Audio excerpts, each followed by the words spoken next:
On today's episode of Homeworthy, we're taking you to London for a look inside interior designer Phoebe Holland's revived townhouse. Although in desperate need of a repair when she first stepped inside, Phoebe saw the home's potential and has spent the last 7 years lovingly renovating each space. By incorporating playful elements like bold pops of color and eclectic decor, Phoebe created a beautifully distinctive yet comfortable family home that oozes personality and charm.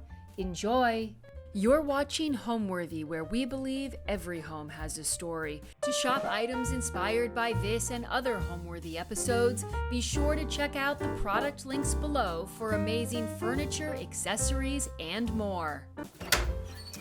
Hi Homeworthy, I'm Phoebe. Welcome to my home in West London. Come on in.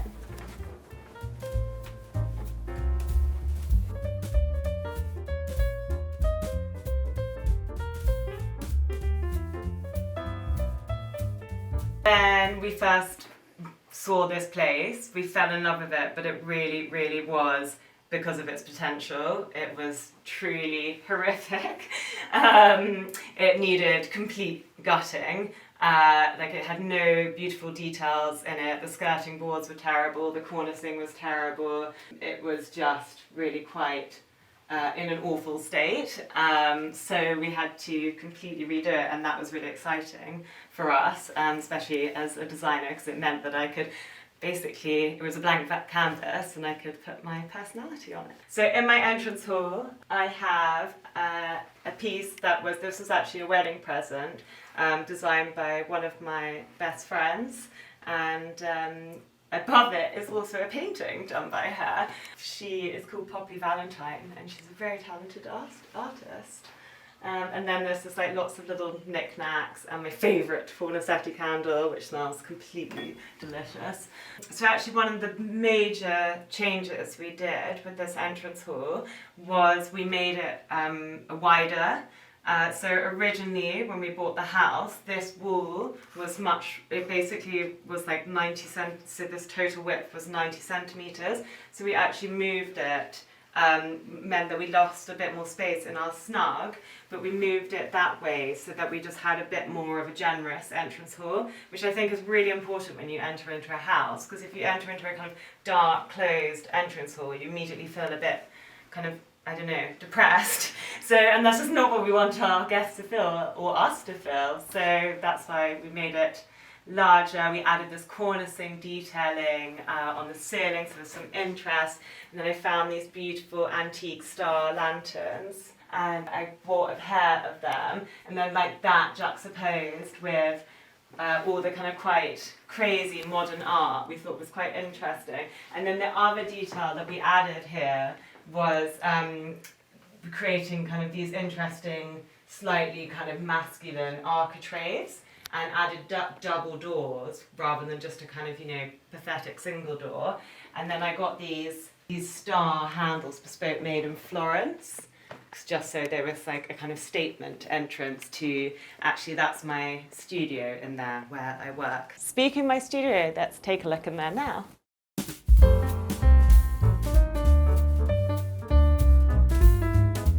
So here we are in my studio. This is where all the magic for Studio Holland happens. Studio Holland's my interior design firm. We do houses around the world, actually restaurants as well, and hotels. We're actually launching a product collection. I'll show you later. I've just designed a dining table. You'll see it when we go downstairs. And we're launching some fabrics, some wallpapers, lighting, and a couple of quite crazy chairs. So that's all happening later this year, which is really exciting. But in this room, so I guess this was a total overhaul. As you can see, I went quite crazy on the cornicing, and I put pretty ornate cornicing in here, but I wanted it to feel like a kind of Parisian boudoir. And then I also packed out behind the either side of the fireplace to get these interestingly shaped shelves. And then this is all our interior design books, and actually every single world of interiors since when it first started in the 1980s. I managed to track every single copy down because it's pretty inspiring.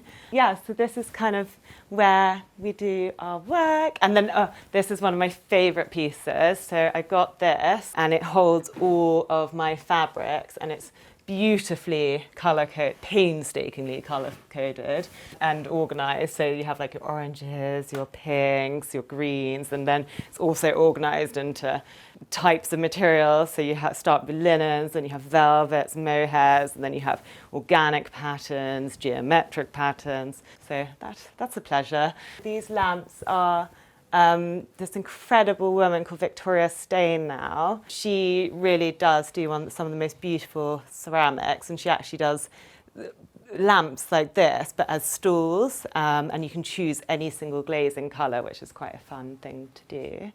Actually, the table itself is just a really inexpensive table. This is actually what I do quite a lot. So because I think that at the end of the day with round tables, you can obviously spend a fortune on like an Old English or a rosewood or whatever it is. But actually, like if you're going to cover them, which I quite like to do, I think you can just get a kind of cheapo number, and then you just get a really interesting tablecloth. This is a Lisa Corti, who I think is one of the most incredible textile designers. She does everything printed in India and just really beautiful patterns. And then these chairs, these were really hard to track down. I wanted effectively a set of 4 actually they're old IKEA chairs from I think they're mid-century, and I spent ages tracking them down because I wanted to have this kind of like black, almost trellis look, then with multicoloured, different patterned cushions on them. So I just thought it would add a bit of masculinity with the kind of, I guess, variation of patterns. The one great thing about this house was the fact that it had pretty much every single room had a fireplace, which is really lucky because I think it does add a lot of charm and character.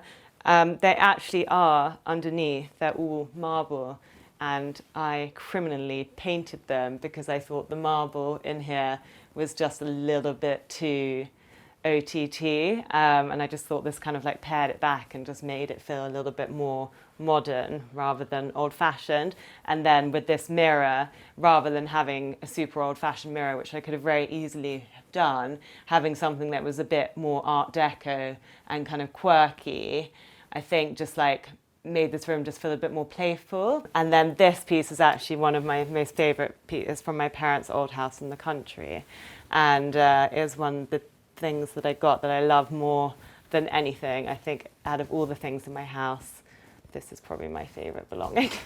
The style that I went for with my home was I wanted each space to have a different feeling.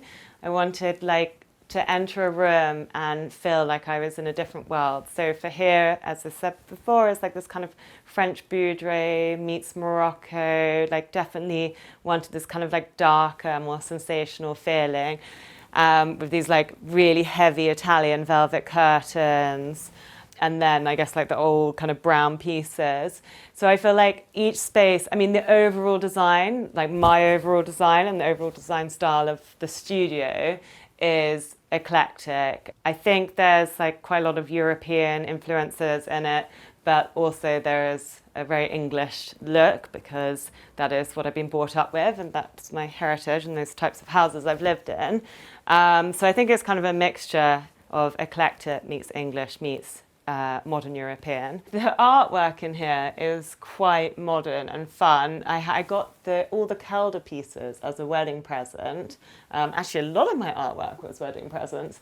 I had a list on the Comran shop and really kindly some of my greatest friends got me the Calder pieces. Then this is a Miro, and then this is a Chagall lithograph. My husband actually hates it. He says it's the most horrifying thing he's ever seen, which is why it's in my study and not anywhere else. I'd like to tell you about this light. This is a really old-fashioned lantern from a country house, and I just love the scale of it because actually the ceiling height in here is quite impressive, and so having kind of such a large lantern in the middle as well, just like draws your eye up, and it makes you realise how impressive the heights are here, especially for a London townhouse. And the fact that you would normally see this in the entrance hall is quite fun, that it's actually in a room like such as a study. So I just thought it was quite interesting way of using it. But also to get it in, we had to bolt it into the floorboards above because it's so heavy. The room next to my studio is actually our Snug.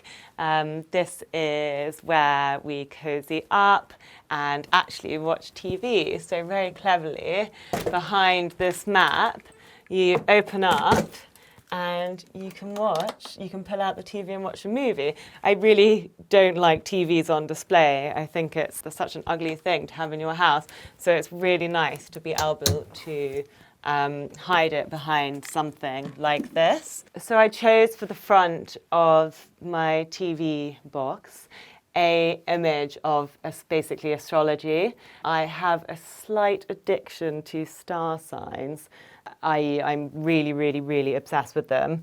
And this basically is all this old imagery of effectively star sign creatures. So for example, you've got the Capricorn here, you've got Taurus, Bull, you've got Gemini, and so it's kind of quite a fun old map of the world that has these creatures and the associated star signs with it. And I thought it worked really well in here because there is a bit of a kind of ethereal meets circus, meets out of this world theme going on in here. It definitely feels so different to the studio next door because it's slightly trippy.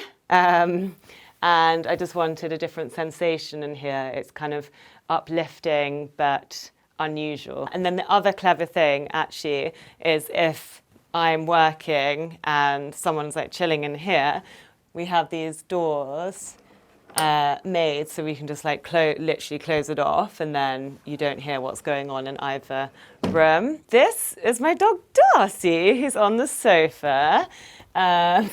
This actually seems to be her bedroom now, even though she does have a dog bed. So I was very lucky with this sofa because this is actually my parents' old sofa.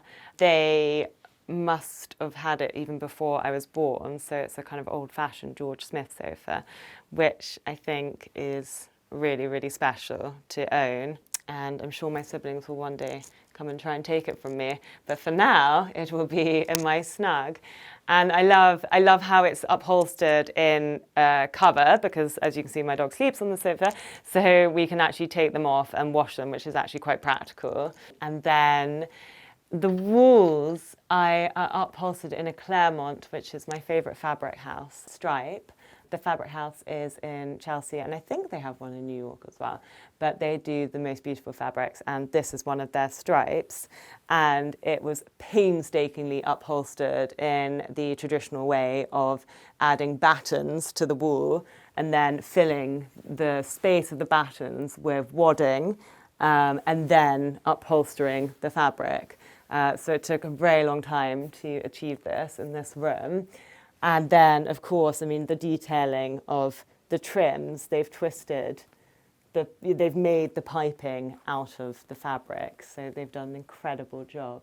And then, of course, every single individual scallop was made with a pop of lemon braid going around each scallop, which then I think works really nicely with these quite crazy cashmere cushions, which were designed by Bella Freud, which I love because I love like the kind of leopard print look with the pop of yellow up there. This rug, and then of course there's the yellow in this rug. This rug is an old antique Swedish flat weave rug. And I love using these in Snugs because they just add a little bit of colour and it kind of ties all the colours that you've used together in the room. But they're also just like quite soothing, I think, and their kind of geometric style works really well because there's nothing over the top and kind of, you know, in your face about it. So it's just quite kind of calming to have there. And then curtains are obviously a seriously important factor to a snug, and we kind of ummed and ahed of whether we do the same curtain fabric as the walls, but actually we decided to keep it quite fresh and then actually just tie it in with the sofa, so had this kind of modernity to the space by having bespoke made just off-white linen curtains, which I think works really nicely because like, you do get the privacy, but it's not heavy and you still get light coming through when it's closed. So that's I think quite lovely. This light is a mid-century 1950s Italian Stilnova light, and I love when it's on. And you'll see it better at night, but it just creates such a kind of warm glow.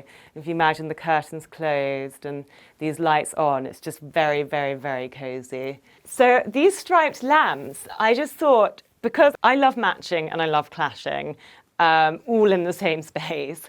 And I think there is a lot of clashing in here. You've got the leopard print with the stripes, with the bright white, with then the kind of Suzanne cushions on the sofa. So I just feel like it was quite cool to actually just have a bit of a match moment. So I thought doing the blue and white striped lamps in front of the blue and striped fabric walling was actually going to work quite well, just to add a bit of harmony. As an interior designer, I love decorating my own home, but I guess what I don't love is the fact that I have all these ideas and all my ideas tend to cost a lot of money. So it's about trying to achieve the vision that you have without spending the money your clients would have to spend. I feel like the best compliment someone could say about my home is that they feel so happy in it. For me, a good home isn't like whether it's been decorated to the inch of its life with ridiculously expensive things. It is a home that makes people feel good when they come in and that they just have a good time. I love entertaining. I love having people over. It's one of my favorite things. We throw dinner parties all the time, which is why actually part of the renovation was doing the basement and effectively making it a large, open, planned kitchen and dining, because it meant that when I was entertaining, I can talk to all my friends and they can all be there in the same space. Whereas before, when we bought the house, the kitchen was actually the powder room, which is just at the top of the stairs. We've now turned it into the powder room, but it was the kitchen, which was very small and very isolating. So whenever we have friends over, I couldn't talk to them, which is not ideal. My favourite room in the house, oh God, it's so difficult because they all have such different feelings. So then they're kind of favourite in the moment that I'm in. But I think probably now my favourite room is the kitchen because it's like dining in an Italian tavern.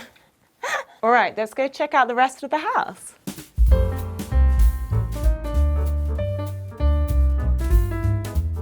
We're on our way downstairs, but this is the little powder room that I actually love, with a red and white checkerboard Zellage floor, this incredible wallpaper. Wallpaper is called Bird and Nest. And then I installed the tongue and groove paneling below and got this old-fashioned Shanks sink. These two wall lights either side of the mirror I bought from Locks Road Auction House, which is one of the best auction houses, I think. I actually installed this old church window that I found in a reclamation yard in Somerset. I had to get planning for it because it's this conservation area in London. And I love an old cistern loo. It's very English. It's a bit annoying to flush, but I think it's one of the best loos in the world. And this fabric is a very old Italian fabric that I repurposed. It was at my parents' country house, and it had been just sat in one of the outhouses for ages, and it basically had kind of mice all over it. So I got it washed up, repurposed, and made into curtains, which I think works really well. And then I'm not going to sneakily show you behind here, but there's my utility room. So it's hidden because it's messy. Cool, let's go downstairs.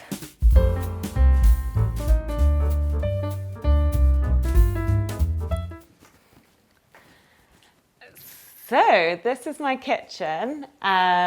Before, when I bought this place, it was a photographer's studio. So basically there was nothing but concrete floors and white walls and damp.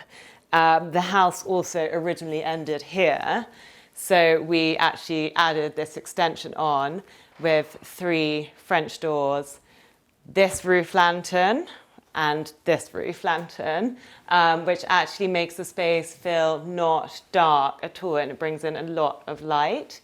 I always have a feeling about roof lanterns that they're so kind of angular, and there's a sharpness to them.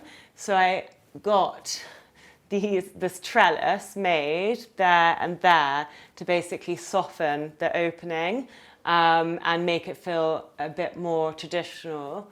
And I think that works really nicely, because I think if you just have a kind of vacuous opening, it just feels a bit soulless in a way. So I just wanted to add this detailing to just make it feel more homely and softer. So my kitchen, effectively, we had to keep it quite simple, but actually that doesn't really bother me, because I think a simple kitchen is really lovely.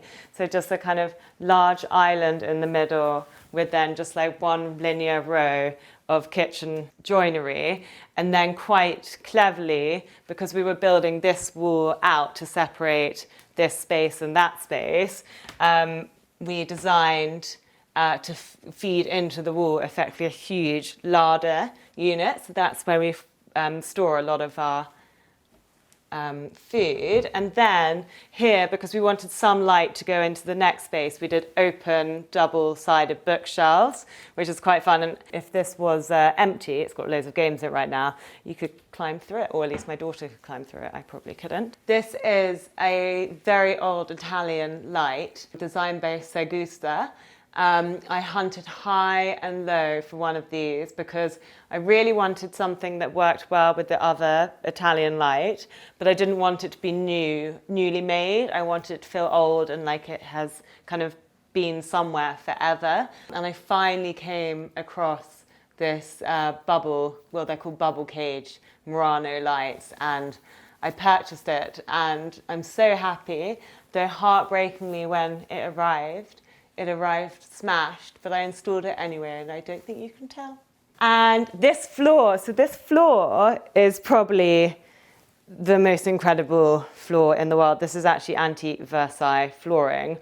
My stepmother gave this to me, which is unbelievably lucky and generous, because I think this actually makes the space. It's one of the most beautiful floors, I think, ever. And the colour, the tone of it, the warm brown with it, with then the white walls, I think works really nicely. These tiles behind the kitchen, so effectively these are all hand painted in Italy, and I think there's something really, really charming about having these tiles with this floor, because obviously it's a bit of like a French, it's very European, so you have the French floor, the Italian tiles, the very English quaint trellis. So there is a kind of big mixture of lots of things down here. I mean, the colours they're quite soothing, even though it's a mix of kind of cultures and provenances, because I guess like the greens and the pinks, like that is like one of the most soothing colour combinations you can ever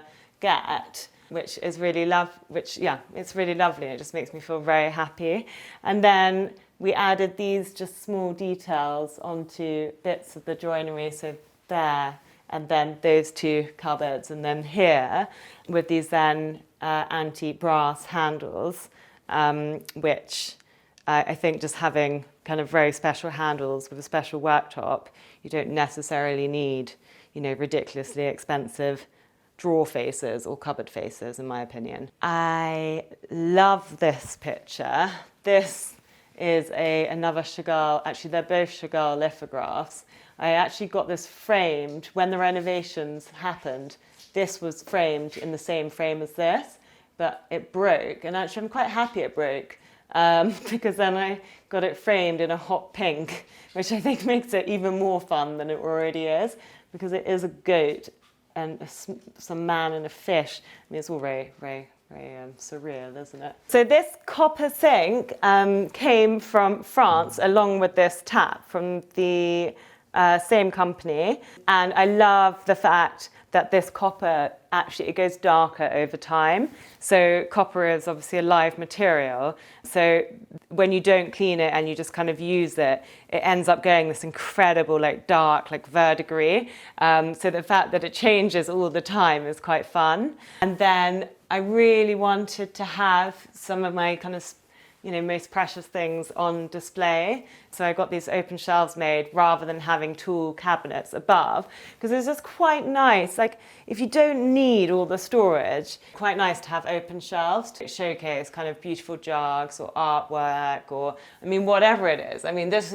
This is a duck beer bottle opener, but I just think it's one of the coolest things I've ever seen. I got this off Bukowski's, that Swedish auction house. It's one of my favorite. And this is really special.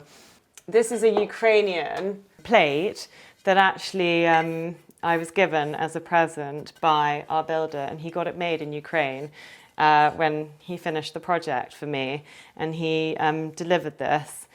And it's just so beautiful, and I think they do such incredible craft work over there.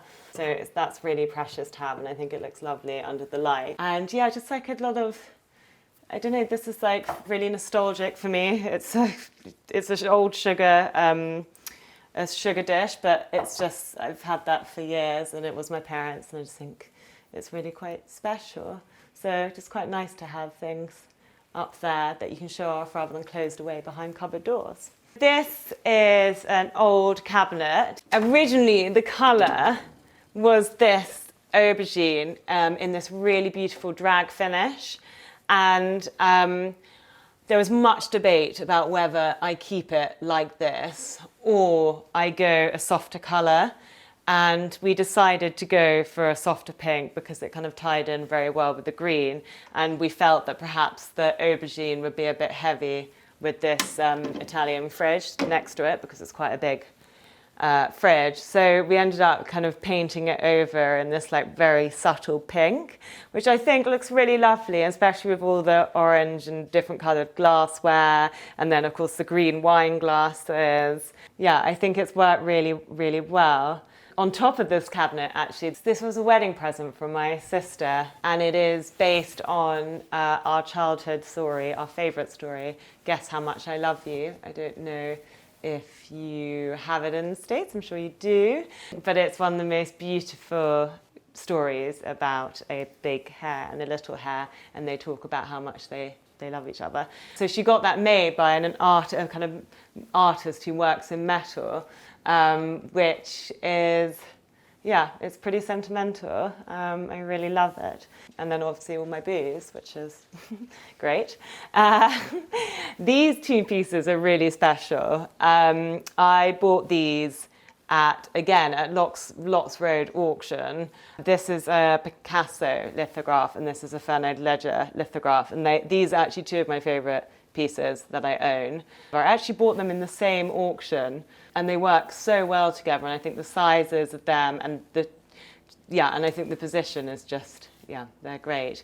I think they're really quite fun. This is my favourite space in the house. The fact that you have the kitchen and the dining room next to each other, I feel like it's such a luxury. The idea that I can entertain and be cooking at the same time, and it's all just happening in the same space. Yeah, it's really fun. It's a really good party place. Also, especially in the summer when we open the doors and people flow in and out to the garden, it's really, really lovely. This table is one of my designs that I'm going to start selling. It's going to be called the Serpentine Table, and the design, you'll be able to order it in any colour. It's lacquered, so at the moment it's like a really, really dark green lacquer with then an off-white scallopy detail underneath, and then off-white little paws, which I thought was quite cute. And I love this table for a dining table, and the fact that it's got very soft edges as well is quite nice, because I guess in a place where you need to move around, it's nicer that you don't have kind of sharp edges, also especially with a child. This is a funny story. My sister's fiance, they were his grandmother's chairs and he wanted to throw them away. I thought, oh my God, if he actually knew how beautiful they could be. So I said, look, give them to me. I took them to a restorer and they basically restored them, and I supplied the fabric and they reupholstered them. They did the beautiful, I supplied the piping detail here. And now my sister's fiance wants them back. Now I've made them really nice, which I'm refusing to because a lot of time and love went into making them nice, and he wanted to chuck them away. But I think they went really well with the table because the table's obviously quite kind of modern and fun. And then these are actually very old-fashioned chairs, but then they're upholstered in a Pierre Frey Lemonac fabric, which I think the tones work really well with the floor and the table. I just think, yeah, it kind of blends very nicely. It feels very soothing, this space. And then this chandelier, I got this bespoke made in Venice, and it arrived in, I cannot even tell you how many individual pieces. So we had to make it by using a instruction pamphlet, which was like the most complicated thing ever. And it was really, really difficult. It took like 2 days to basically put together. I was expecting it to arrive already made, but no.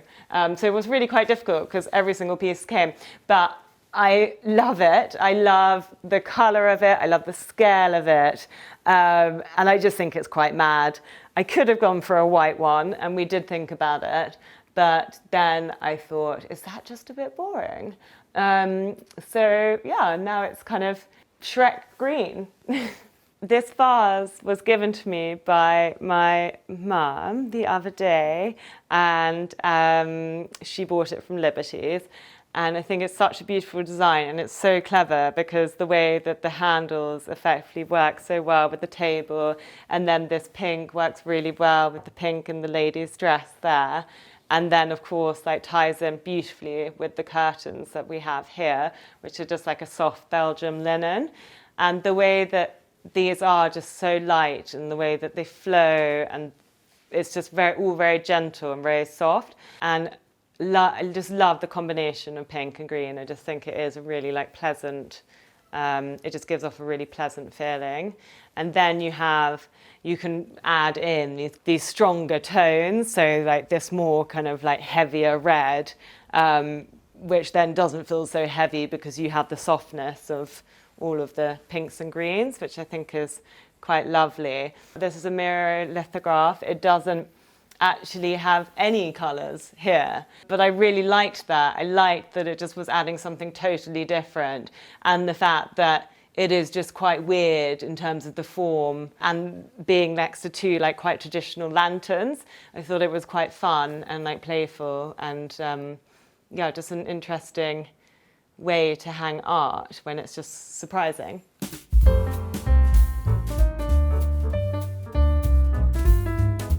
Oh, this was a very funny purchase. I bought it years ago from the Royal Academy summer exhibition, and it was probably one of the weirdest things I've ever bought. And I woke up the next day thinking, what have I done? So this is our master bedroom.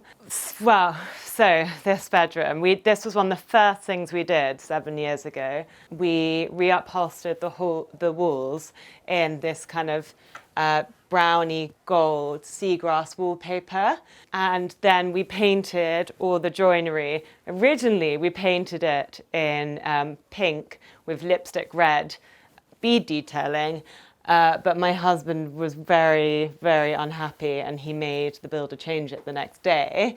So my pink and red was finally allowed in this designed headboard that I designed and got made, which I love. And then adding kind of other pops of colours and textiles. So this Cezanne, I think, is quite fun, which then juxtaposes the headboard. So I think it's just like adding like little elements of wildness. And then just like these cushions, so having like bolster cushions, again, another stripe with then just like square cushions on top is always quite a good way to dress a bed, even though it is very annoying to take them off and on again every single night. Another fireplace in here, which is really lovely. I wish it was working, but that one isn't. I would love it to be, but perhaps that would be a little bit gross, going to bed with a roaring fire. They did do that historically, didn't they? This light is a silk light from one of my favourite companies called Gong. And I love the way that it has like when it's on, it's such a nice glow. This chair, it's upholstered in one of my favourite designers' fabrics, Beata Heyman, and then having a kind of Suzanne cushion on it works really well with that Suzanne without being too over the top. So I think that's quite fun. So there are like bits of pattern here, but it also feels very much like there is a kind of seriousness to the room. You can kind of see the bits that I guess my husband chose. And then we have all of my clothes behind here. It's kind of concealed away. So this is our bookshelves in here. We actually have quite a lot of bookshelves in this house, don't we? But we are very big readers, and we have read every single one of these books from front to back. So designing a house with a husband who is quite opinionated is an interesting thing to do. On the whole, I would just go ahead with something like I did with painting this room in pink and lipstick red bead detailing. But my mistake that was made 7 years ago is that he will just make me change it if he's really unhappy. So now I do have to speak to him and give him like some opportunity to say his opinion. Otherwise, there would be quite a fair amount of redoing. So yes, it is. It's an interesting task.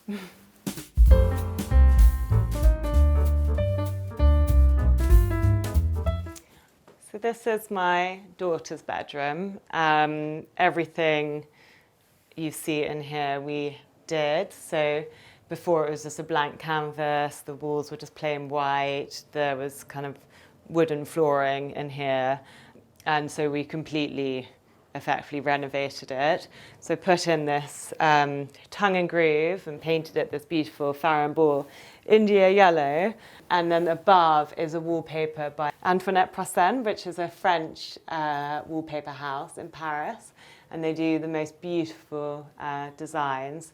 And I love it because when I'm changing her nappy, she actually points up to this, and she loves it as well. So it's just kind of such a happy thing that she loves the pattern. So yeah, I love this room.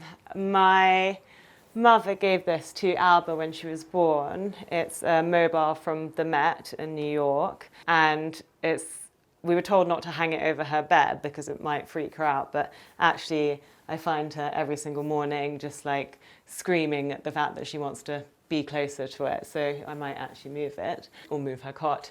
But it's quite fun because I think like all the colours being primary colours, it's just a nice and playful thing. This chair is upholstered in a Sphinx 10 fabric, the Joseph Frank place in Stockholm, which has had such huge success in recent years. And I love just like how wild it is, and the fact that it kind of is very clashy with the kind of traditional French wallpaper having something so kind of in your face. It's quite fun. So I think that's quite charming. And then actually there are so many hideous things that you buy for a child. It's very, very hard, I think, to find good-looking things. Like the changing tables that they sell in shops is really just monstrous, and I didn't want to have it. So I have this antique table which is very rickety, and I'm just waiting for it to fall, but hopefully it won't. But it's just a slightly more good-looking changing table, and it's worked perfectly for the last year, so I think it's all good. This cabinet, so this was inspired by the Duomo in Florence.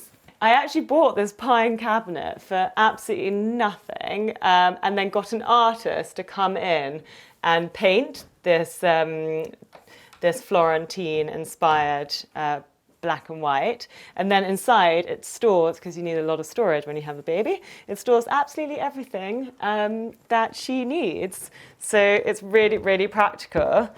And then we decided to use an old linen cupboard for all her clothes, which is actually very organised. And so it's quite fun. I mean, I love children. There's something about children's clothes that's just so much more exciting than our clothes.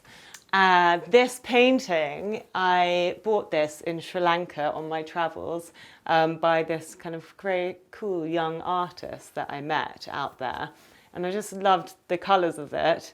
I thought it was quite fun in here, especially, again, against this traditional old-fashioned wallpaper, to have something that's kind of so tropical and, just not what you would expect. I just think these things, when they clash, and especially for a child, you just don't want to be too serious. It's, I don't know, I feel like far more enchanting if you aren't so serious. This carpet is the squishiest carpet in the world, and it's a bright green. And it's so soft, and it's basically a silk. It's based on old English carpets that you see in country houses, and it's just so squishy and delicious. And it's just very, very cozy. So I feel like a lot of people decorate their rooms based on the gender that they're going to have. But actually, I mean, I knew I was having a girl, but I don't think that this room is particularly girly. And I think very easily a boy could be in here. And I think yellow and green is an incredible combination to achieve that, because you have the kind of happiness of a yellow, meaning sunshine, and then you have the kind of, I guess, like the nature feeling of green. So it's just a very in the middle, I think, colour combination. These blinds, this is actually the same fabric as I have downstairs. So it's from Claremont, but it's the other colourway that they do, the red and white.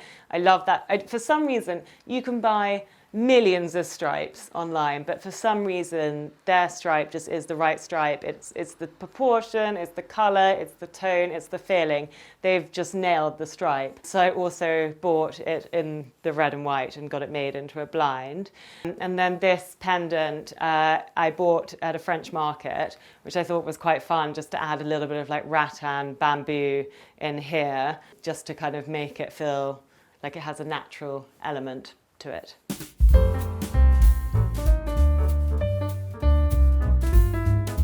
On this floor, we also have the master bathroom.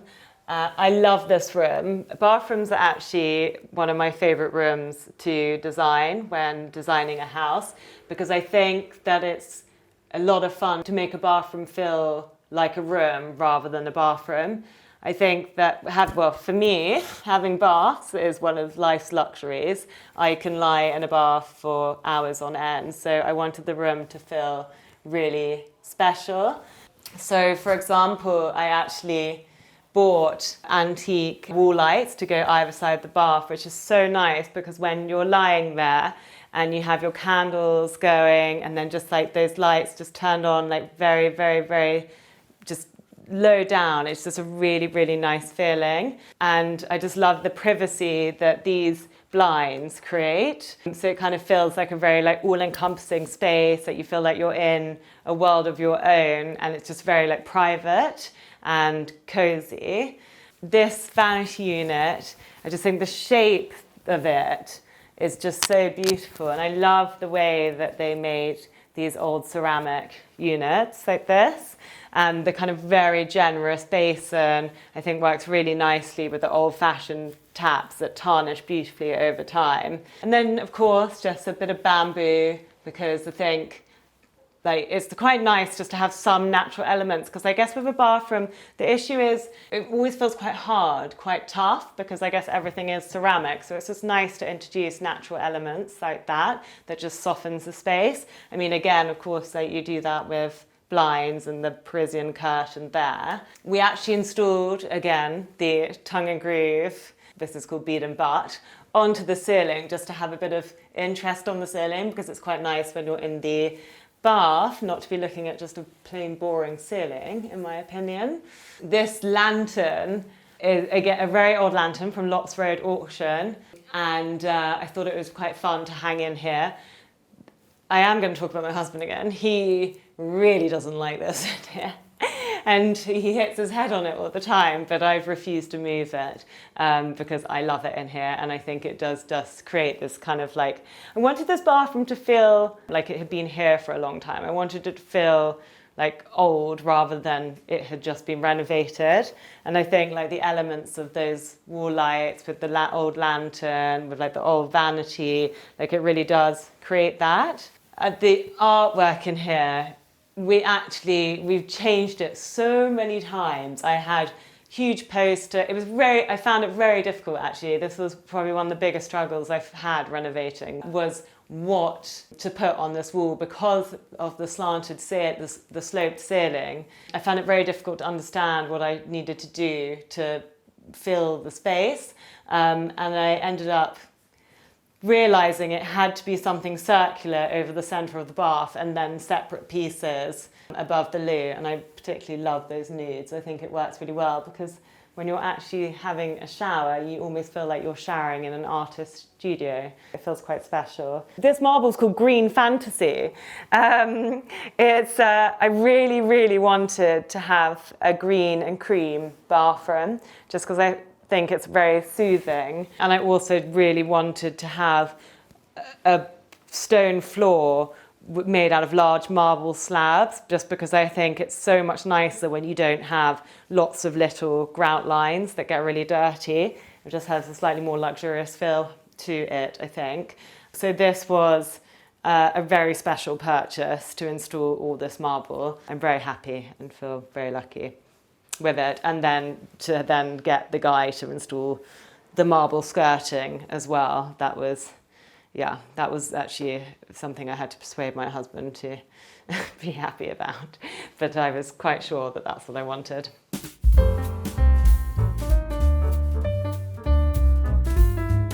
Home to me is a place where you feel safe, where you create memories, where you have fun, where you just have a kind of really lovely time with your family, with your friends.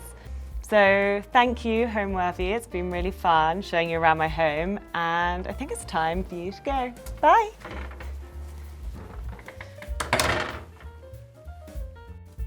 Thanks for watching. Go to homeworthy.com for exclusive content and shopping guides.